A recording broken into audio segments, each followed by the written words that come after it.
Hoje eu tenho que, por força das circunstâncias, ser mais breve e falar mais baixo, embora seja quase impossível, em razão de uma gripe fortíssima, de um comprometimento terrível na garganta. Mas eu quero, até lembrei ali do ministro José Américo de Almeida, de saudosa memória, um dos maiores tribunos que esse país conheceu, que um dia, em campanha eleitoral, na fronteira da Paraíba com o Ceará, na cidade de Cajazeiras, ele fazia um discurso, falando baixinho, já velho, e alguém gritou lá da multidão: "Fala alto, velho!"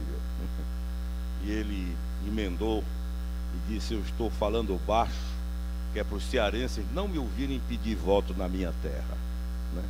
Então, hoje a minha garganta realmente está muito comprometida. Eu estou quase deletando uma viagem que eu tenho que fazer a João Pessoa hoje à tarde. Tenho que pregar no aniversário de 92 anos de um pastor, foi ordenado por meu pai há 63 anos, e há 63 anos é pastor da mesma igreja. Um homem de Deus, mas estou quase que descartando isso aí. Queridos, vamos ser sinceros, essa leitura que o reverendo Jair acaba de fazer, ela tem assim um aroma de lista telefônica. Eu tenho a impressão que ninguém com sanidade mental vai voluntariamente apanhar uma lista telefônica para ler.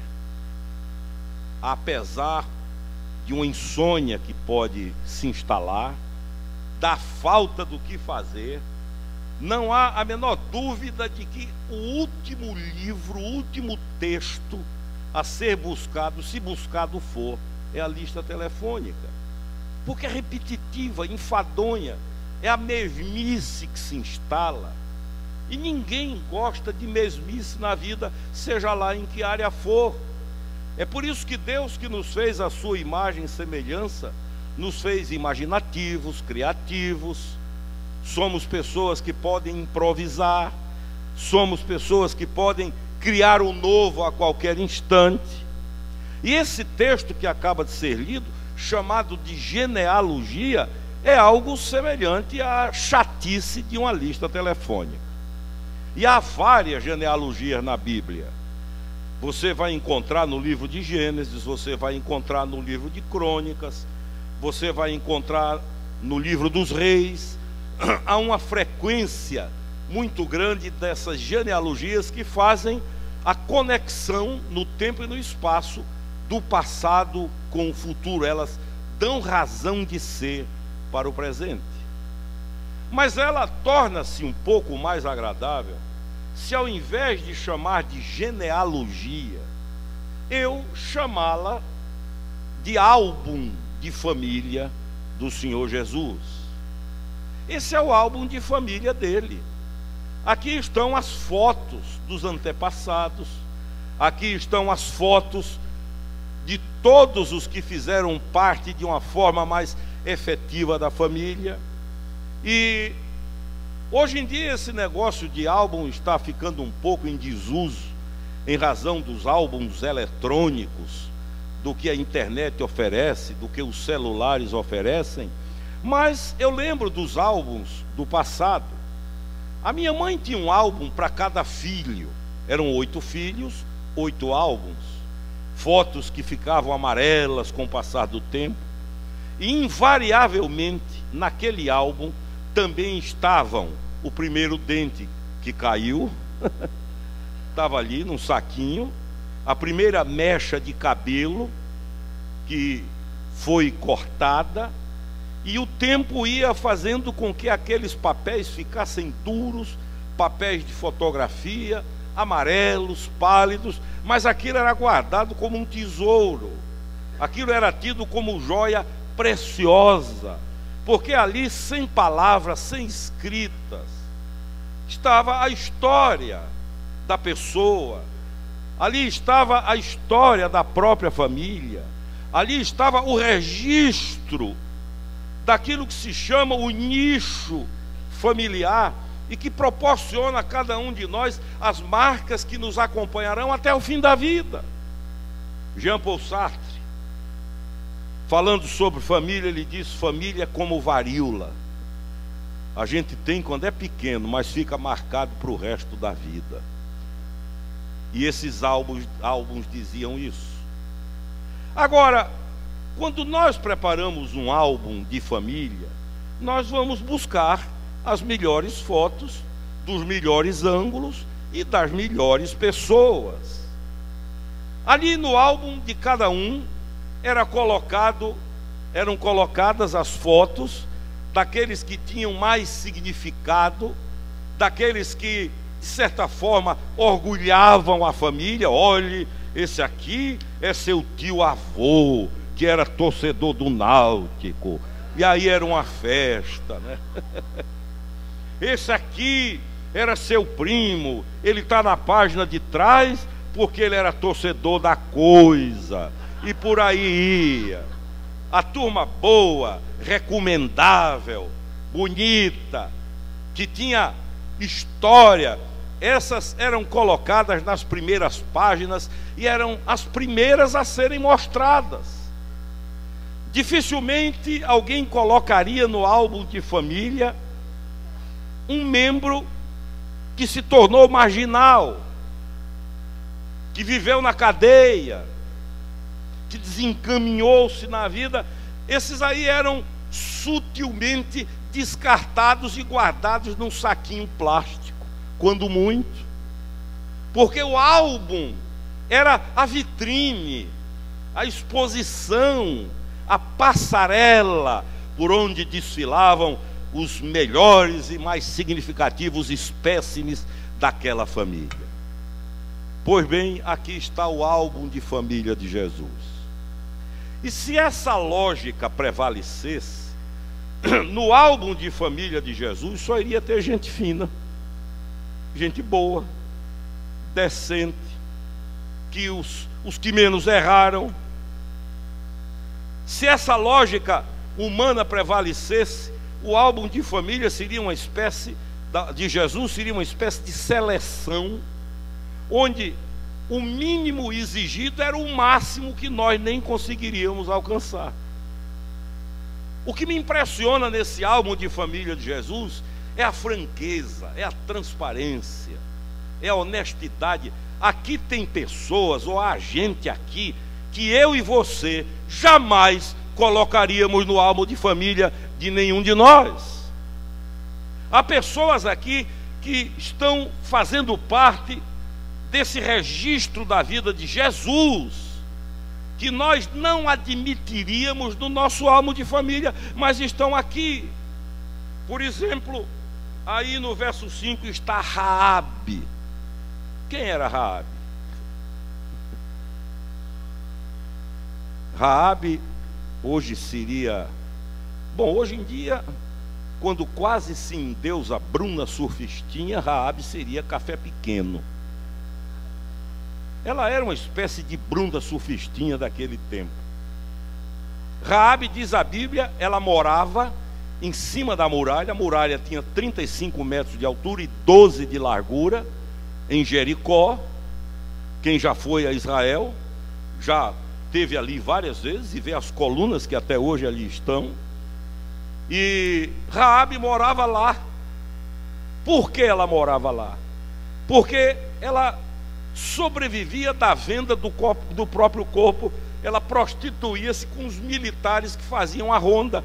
Soldados, os vigilantes, transitavam, trafegavam de um lado para o outro, e frequentemente um dizia para o outro: segura um pouquinho que eu vou ali e já venho. E entrava na casa de Raabe para fazer o programa. Raabe não conseguia morar na cidade por causa da imagem. Imagine vocês isso naquela época. Era discriminada, era segregada, era rejeitada, era amaldiçoada, e nenhuma família sadia de Jericó admitiria a presença de Raabe no seu álbum de família, mas ela está no álbum de família de Jesus de Nazaré.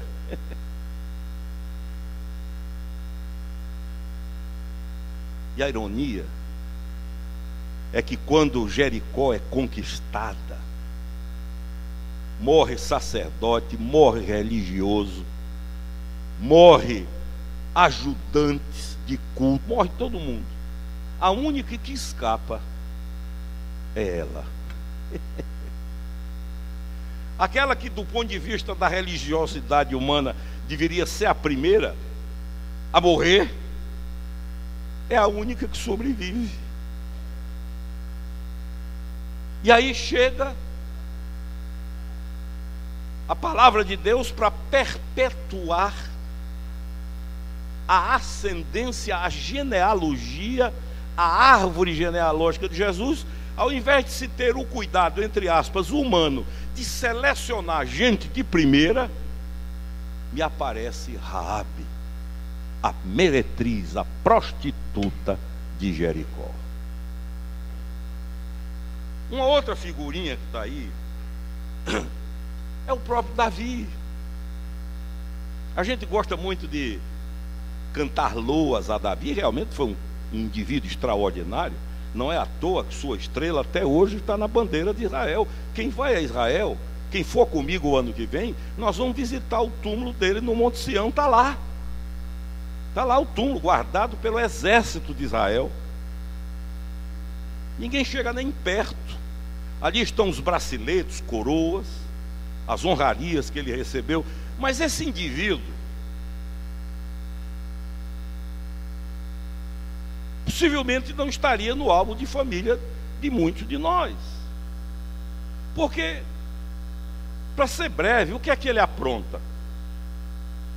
Ele é casado, ele é atraído por uma vizinha que toma banho publicamente lá no terraço de casa, com o poder que tem de rei, ele manda chamá-la, ela é seduzida, ele tem um caso, ela torna-se um caso dele, um cacho, vivem uma relação extraconjugal, e de repente ele recebe a notícia que a mulher está grávida,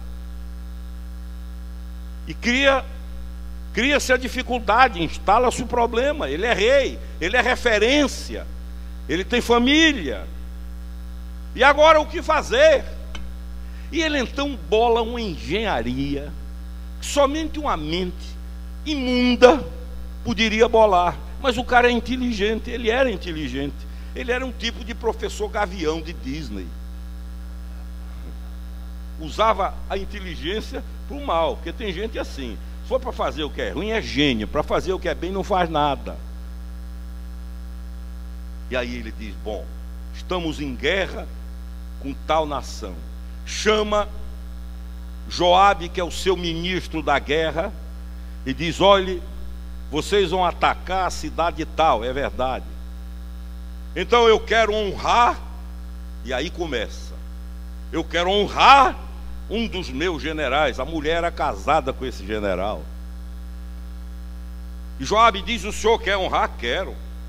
Qual é a honra? Diz: bote ele na linha de frente. Quero que ele vá na frente. Um homem como ele, o general Urias, e era um dos 37 homens de confiança de Davi. A Bíblia diz que Davi tinha 37 homens que eram capazes de dar a vida por ele, pois Davi envolve-se com a mulher de um deles. Você pensa que essa história é contemporânea? E aí Urias é comunicado, e Urias diz: meu rei, eu não mereço tanta honra. Tu merece, você merece. O meu rei é muito bom. Isso é um privilégio, Davi. E lá vai a turma para o choque contra esta cidade. E Davi combina com Joabe um código, uma linguagem codificada. E diz assim: quando ele morrer, você me manda um mensageiro para me dizer a seguinte frase. E quando o mensageiro me disser, eu já sei que Urias morreu. Aí vão para a batalha. diz a Bíblia que um dos primeiros a morrerem é Urias, é um dos que caem primeiro. Aí Joabe manda um mensageiro, o mensageiro chega e diz a Davi a frase esperada. Davi é capaz de ter dito: graças a Deus. E aí vai para a segunda parte do plano. Bom, ela agora é viúva, então eu vou casar com ela. Caso com ela, está resolvido o problema. Naquele tempo não havia exame de DNA, não havia como identificar pai de ninguém. E ele diz: eu caso, ela vai dar à luz, Urias morreu. Tudo uma engenharia para aqueles dias perfeita, muito bem montada. Mas a Bíblia diz: porém isto foi mal aos olhos do Senhor. E Davi começa a viver dramas. Um filho tem relações sexuais com uma filha dele, irmão com irmã, ele se abala. O outro, Absalão, pega a esposa de Davi e mantém relações sexuais com ela no telhado, em cima de casa do palácio, para todo mundo ver. E começa esta colheita. Depois esse próprio filho faz um levante em Israel e depõe Davi, manda Davi embora. Diz a Bíblia que ele sai aos prantos, subindo o Monte das Oliveiras. Cada passo é um soluço. E ainda tem alguns indivíduos amaldiçoando, jogando areia e dizendo: maldito seja Davi, a vida vira um inferno. Pois bem,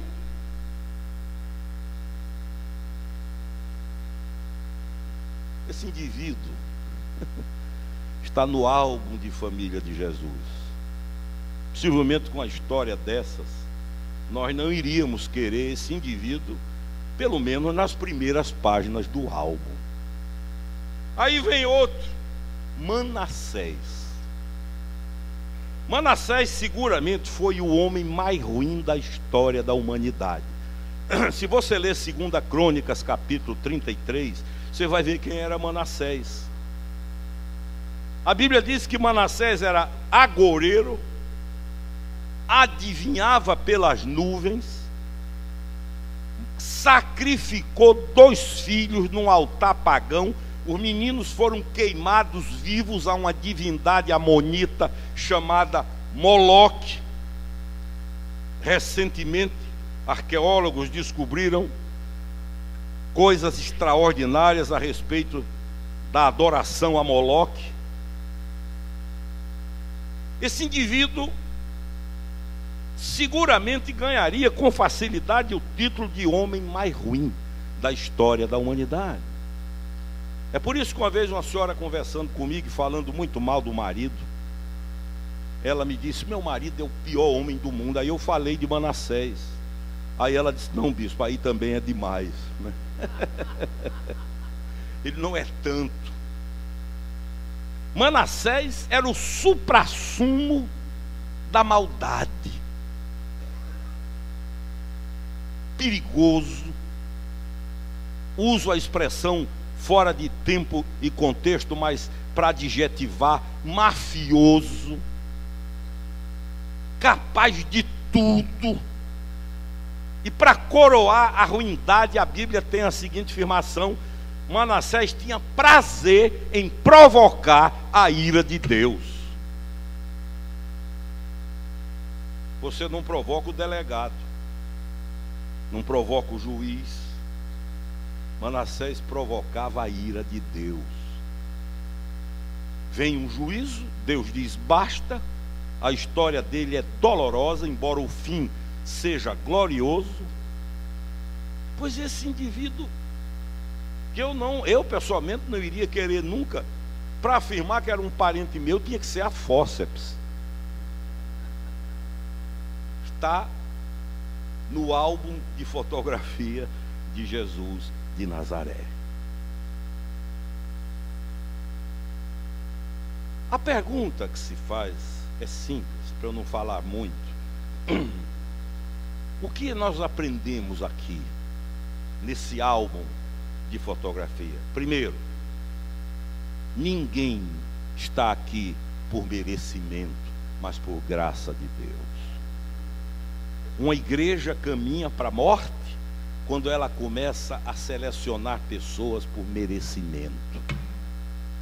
A igreja não é a vitrine dos perfeitos, é a comunidade dos arrependidos, dos perdoados, dos que batem no peito e dizem: tem misericórdia de mim, ó Deus, e não se acham dignos sequer de olhar para cima. A igreja não é excludente, ela tem que ser inclusiva, ela tem que ser acolhedora, ela tem que ser patrocinadora daquele banquete sobre o qual Jesus fala. E para este banquete foram convidados pessoas da elite da cidade, elite religiosa, política, social. Todo mundo deu uma desculpa, e aí o dono da casa diz: saiam pelos becos, pelas vielas, pelas ruas, pelas favelas, tragam cegos, aleijados, paralíticos, leprosos, gente rejeitada, discriminada, abandonada, encham a minha casa, porque vai ter a festa de qualquer jeito. A igreja é essa porta de acolhimento, que diz a um rejeitado: venha, que diz a um discriminado: sente, não para compactuar, mas para ser tratado, perdoado, amado, restaurado e reintegrado à vida em nome do Senhor Jesus. Por mérito, Raabe jamais estaria aqui. Por mérito, Davi jamais estaria aqui. Por mérito, Manassés não passaria nem perto, mas estão todos aqui, porque o reino de Deus é o reino do acolhimento. Amém? Não é o reino da seleção. O evangelho não é seletivo, é inclusivo. Eu quase que boto no boletim um texto hoje sobre o que é evangelho, mas resolvi pensar mais um pouco. Lembrei do pastor Ed René Kivitz. Ed diz assim: às vezes eu escrevo uns e-mails, aí deixo para enviar no outro dia, porque durante a noite eu penso. Aí diz ele: já deixei de enviar muitos, já deletei muitos. E eu digo: eu vou pensar um pouco, porque o texto é contundente, mas as minhas medidas pelo menos estão saturadas do que dizem ser evangelho e não há, dessa perversão de um verdadeiro evangelho que vai produzindo ausência de crédito, de respeito, de confiança, e cria-se uma caricatura deturpada e rasurada daquilo que Jesus chama de igreja, de comunidade, de vida em comunidade, onde um sofre com o outro, chora com o outro, sorri com o outro, empatiza, onde um leva as cargas do outro, onde todos se ajudam mutuamente e todos caminham em direção a um alvo comum, que é a glória do nome do Senhor. A segunda coisa que esse texto me ensina é que eu não devo ter vergonha dos meus irmãos. Eu conheci uma família no Rio, poderosa, e um filho desencaminhou-se na vida. Gente muito poderosa. E sempre que ia haver uma festa de família, eles davam um jeito de botar o menino para viajar. Meu filho, você não quer fazer uma excursão? Que era para afastar, porque ele era conhecido, era completamente desajustado, não tinha limites, relativizou tudo na vida, era um tipo desse que diz: o que vier vale. E eles viviam vergonha e vergonha, e todas as vezes que vinham pessoas importantes e recebiam muita gente importante, davam um jeito de botar o menino para viajar, para fazer um programa fora, porque se envergonhavam. Essa lista, ela me ensina que eu não preciso ter vergonha, nem devo ter vergonha de chamar ninguém de meu irmão. Hebreus 2:11 fala de Jesus e diz assim: porque ele não se acanhou, não teve vergonha de chamá-los irmãos. E a terceira lição que esse texto me ensina é que todos eles foram perdoados pela graça de Deus. O perdão é uma bomba atômica. Quem crê, perdoa. A revista Veja, da semana passada, trouxe a entrevista com um psiquiatra norte-americano, que é uma peça. Se eu pudesse, botava todo mundo para ler. Ali está o segredo e o caminho da cura para muita gente. Isso já é dito. Vicente Filizola, aqui da igreja, psiquiatra, ele diz: se as pessoas aprendessem a perdoar, 40% dos internados em clínicas teriam alta amanhã. Norman Vincent Peale, um dos maiores psicanalistas da história americana, ele disse que aqueles que sabem perdoar são transformados paulatinamente em verdadeiras usinas de saúde. Pessoas que não perdoam vão enfeiando, vão entrando dentro de si mesmas, vão ficando... E agora eu lembrei de um termo que um pregador antigo usava, que era horroroso, que era macambúzio. Já ouviram isso? Vão ficando ali aquela gente que até às vezes é bonita por fora, mas feia por dentro, e daqui a pouco fica feia por fora também, está sempre cabisbaixa, cara fechada, ruminando amargura, porque não tem coragem para perdoar. O perdão não faz bem ao outro, faz bem a mim. O perdão não é cura para o outro, e pode ser, mas é cura para mim que perdoo. Quem se livra da carga sou eu. E assim como o Carmen disse há pouco, que amor é uma decisão, perdoar é uma decisão. E a gente tem que bater nessa tecla, porque se você passasse um dia no gabinete pastoral, você ia ver o estrago, o câncer produzido pela ausência de perdão. Gente morrendo, porque o orgulho não permite perdoar. O ego enrustido, ali.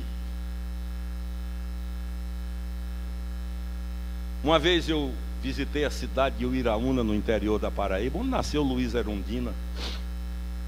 E ali havia um velhinho que nós gostávamos muito.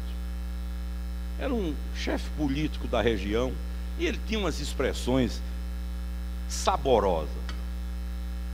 E uma vez eu perguntei: como vai o senhor? Ele disse: estou encriquiado. Já ouviu, Marcílio, essa? Estou encriquiado. Encriquiado. O que ele queria dizer é que ele estava ali embustido, enrustido, entravado. É como se tivesse as juntas entravadas. Eu estou encriquiado. Tem gente aí vivendo encriquiada. Eu recebi uma senhora que me disse: há quase 20 anos eu não sei o que é sorrir, porque não perdoa. A gente que não instala o perdão no coração e começa a ter ódio da felicidade dos outros, começa a ter ciúme da vitória dos outros, começa a diminuir quando o outro começa a crescer. Isso vai se transformando numa regra linear que vai atingindo todos os setores da vida. Eu conheço uma pessoa que teve um relacionamento rompido já há alguns anos, e cada ano que passa piora, está mais embutida, vai morrer achando que tem razão.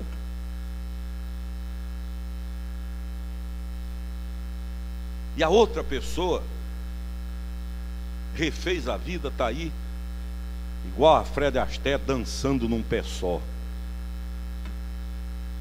Queridos,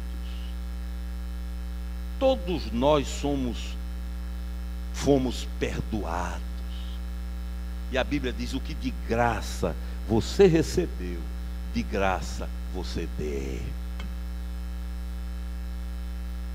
Nenhum de nós está aqui na comunidade chamada igreja porque merece. Você pensa que eu mereço? Você acha que essa estola me faz merecedor? Isso é pano. Essa roupa, essa cruz, eu tenho dito, é fácil levar a cruz no peito. Difícil é ter peito para levar a cruz na vida. Isso tudo é coreografia se dentro de nós não estiver um coração macio, maleável, que tenha coragem para obedecer. Já contei a história do meu irmão, com 2 anos de idade, que foi assassinado por uma empregada doméstica, com leite fervendo. 15 dias depois, meu pai foi à delegacia e sentou com ela. Olhou nos olhos e disse: está doendo. E vai doer para o resto da minha vida. Agora eu vim aqui dizer que eu já lhe perdoei, em nome de Jesus. Transtornou tudo. Tivemos que mudar de casa. A minha mãe viveu um processo de dor que quase leva à loucura. E era exatamente o filho que tinha o nome do meu pai.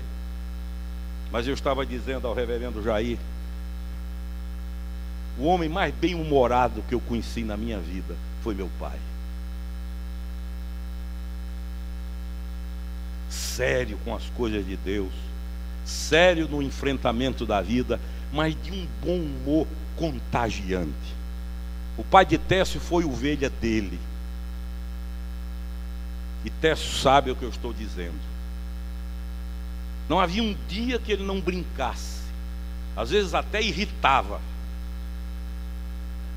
Minha mãe ainda ruminou ódio durante alguns anos. Mas ele foi lá, perdoou. E a palavra cumpriu-se, foi curado em nome de Jesus.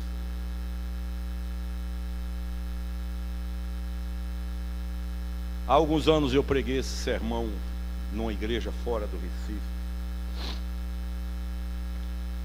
E fiz um apelo para quem precisava de cura. Gente que já está na família.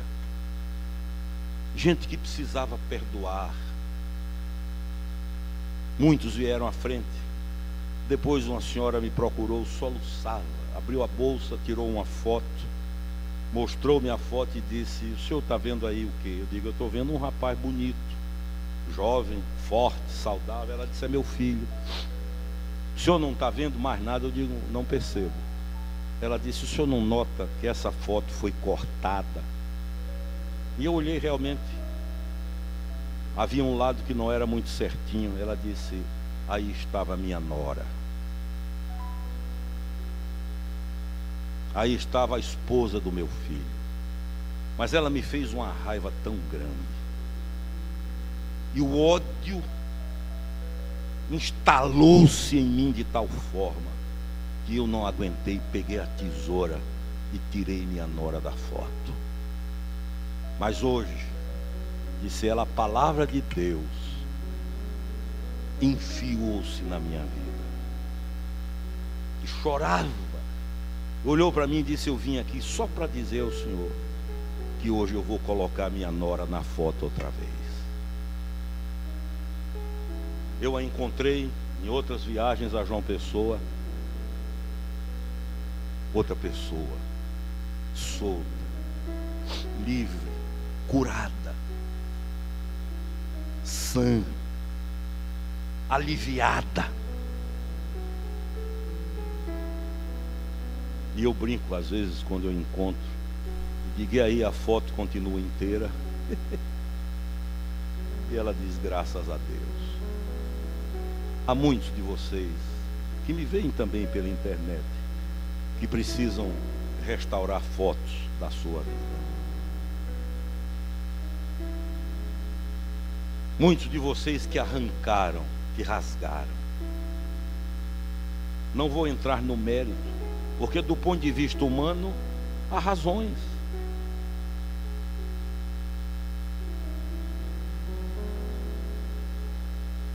Uma senhora em Maceió teve um filho assassinado. E ela olhou uma vez para mim e disse: eu sou um zumbi. Sei mais do que a alegria. Eu sou, o que me mantém de pé é o ódio. Meu filho foi assassinado, 20 e poucos anos de vida. E num domingo, num culto, ela cantava no coral. Depois do culto ela me procurou e disse: hoje eu sei que o perdão invadiu minha vida. E eu perguntei como. Ela disse: estava no auditório o mandante do assassinato do meu filho, e eu cantei e louvei a Deus. Você pensa que isso é fácil? Isso é fácil de dizer daqui, com o filho dos outros. Você pensa que foi fácil meu pai ir àquela delegacia e nunca mais tocar no assunto? Consumatum est, está consumado, acabou, ponto final. Pastor Caio Fábio teve um filho atropelado com 22 anos de idade por uma menina sem carteira, que havia tirado o carro do pai escondido.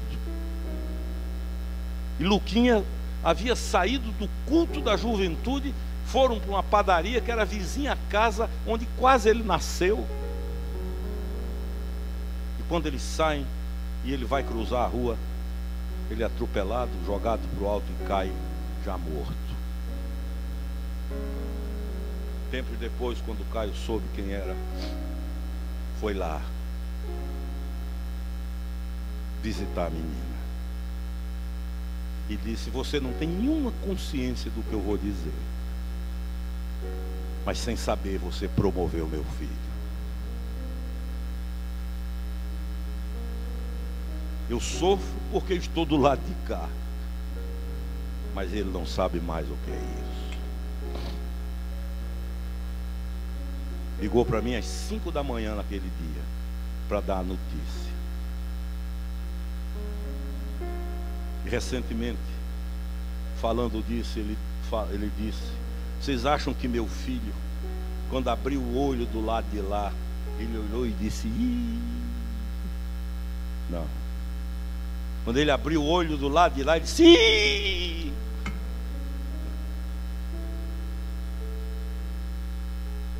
E ele disse: eu voltei daquela visita cantando, louvando, curado.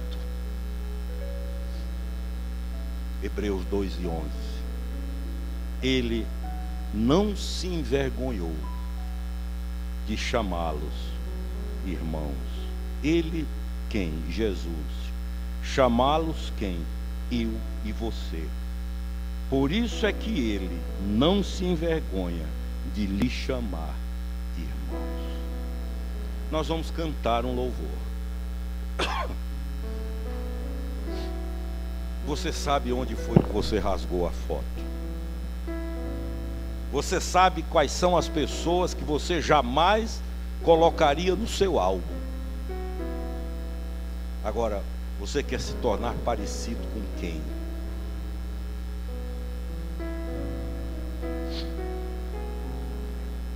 Há pessoas que vão mudando para pior, enfeiando. Há outras que vão mudando para melhor, ficando bonitas.